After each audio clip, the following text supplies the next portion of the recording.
A Muswell Hill, a name synonymous with quiet respectability, a leafy haven in the sprawling metropolis of London. Its Victorian houses and tree-lined avenues exuded an air of tranquility, a world away from the hustle and bustle of the city. Residents took pride in their community, a place where children played freely and neighbors exchanged pleasantries over garden fences. Yet beneath this veneer of normalcy, a darkness festered. Unknown to the unsuspecting residents, a monster walked among them, his charming facade masking a heart of pure evil. This is the story of Dennis Nilsen, the Muswell Hill murderer, and the horrific crimes that shattered the peaceful illusion of this seemingly idyllic suburb. The story of Muswell Hill stands as a stark reminder that evil can lurk in the most unexpected places, hidden beneath a veneer of normalcy. It is a tale of how a seemingly ordinary man, leading an outwardly unremarkable life, can harbor a capacity for unimaginable cruelty. The picturesque streets and charming houses of Muswell Hill became the backdrop for a nightmare, a stark contrast to the idyllic life they portrayed. The discovery of Nilsen's crime sent shockwaves through the community, forever tainting its image and leaving an indelible mark on the memories of its residents. The quaint cafes and bustling shops, once symbols of a thriving community, became haunted by the knowledge of the horrors that had unfolded within their midst. The friendly greetings and casual conversations now carried an undercurrent of suspicion, a sense of unease that permeated the very air.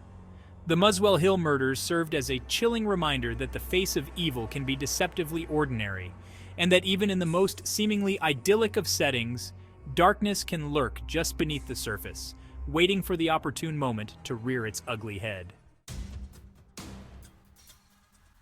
February 9th, 1983, a date etched in infamy in the annals of British criminal history. It began like any other day in Muswell Hill, the winter air thick with the scent of damp earth and chimney smoke. But in a nondescript flat at 23 Cranley Gardens, a gruesome discovery was about to unravel. Mike Welch, a drainage worker responding to complaints of blocked pipes, arrived at the property, unsuspecting of the horror that awaited him. As he lifted the heavy manhole cover, a pungent, nauseating odor wafted up from the depths, instantly raising alarm bells. The stench was overwhelming, a putrid cocktail of decay and something far more sinister. Welch peered into the murky depths, his torch illuminating a gruesome sight. Chunks of flesh and bone, pale and glistening in the dim light. His blood ran cold. This was no ordinary blockage. This was a scene ripped straight from a nightmare. The police were summoned immediately, their arrival marking the start of a horrifying investigation that would expose the depths of human depravity. News of the grisly discovery spread like wildfire through the quiet streets of Muswell Hill. The idyllic facade of the neighborhood was ripped apart, replaced by an atmosphere of fear and suspicion. Whispers of the Muswell Hill murderer filled the air, replacing the once familiar sounds of children's laughter and birdsong. The investigation quickly centered on the occupant of the flat, a seemingly unassuming civil servant named Dennis Nilsen. Little did anyone know that this quiet, bespectacled man harbored a dark secret, one that would shock the nation to its core. Dennis Andrew Nilsen was born on November 23, 1945, in Fraserburgh, a small fishing town in Scotland. His childhood was far from idyllic, marked by an absent father and a strained relationship with his emotionally distant mother. The young Nilsen found solace in his grandfather, a fisherman who instilled in him a love for the sea and a fascination with death. However, their bond was tragically cut short when his beloved grandfather died at sea, leaving an indelible mark on the young boy's psyche. Nilsen's fascination with death took a morbid turn in his adolescence. He became withdrawn and introverted, often retreating into a world of fantasy and morbid curiosity.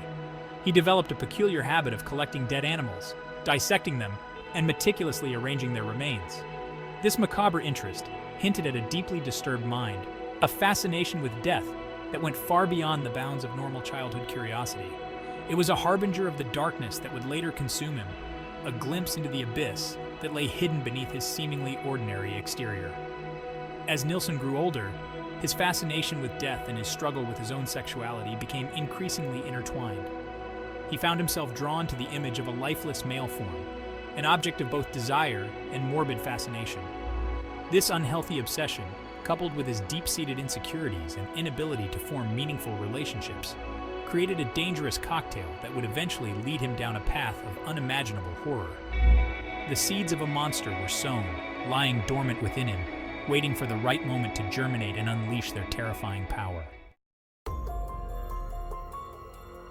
In 1972, seeking to escape the confines of his troubled past and in pursuit of anonymity, Nilsen moved to London, the bustling metropolis promising a fresh start. He found employment as a civil servant, blending seamlessly into the fabric of the city. He appeared on the surface to be a model citizen, quiet, unassuming, and dedicated to his work. Yet beneath this veneer of normalcy, Nilsen's dark fantasies continued to fester, fueled by loneliness, alcohol, and a growing obsession with control. London, with its teeming millions and labyrinthine streets, provided the perfect hunting ground for a predator like Nilsen. He began frequenting the city's gay bars and pubs, not in search of companionship, but for victims, young men, often homeless or down on their luck, who he lured back to his flat with the promise of food, alcohol, or a place to stay. Once inside the confines of his apartment, Nilsen's true nature revealed itself. His victims, plied with alcohol and lulled into a false sense of security, became unwitting participants in his twisted fantasies. Nilsen's murders followed a chillingly similar pattern. He would strangle or drown his victims, often after they had fallen asleep, their deaths a perverse act of possession. The line between fantasy and reality blurred as he bathed, dressed, and sometimes even slept alongside his victims' corpses, attempting to deny the finality of death, to hold on to the illusion of companionship for as long as possible. His gruesome rituals were a desperate attempt to fill the void within him, a void that could never be filled by the fleeting illusion of control he achieved through murder. London, the city that had promised him anonymity, had instead become the stage for his descent into utter depravity.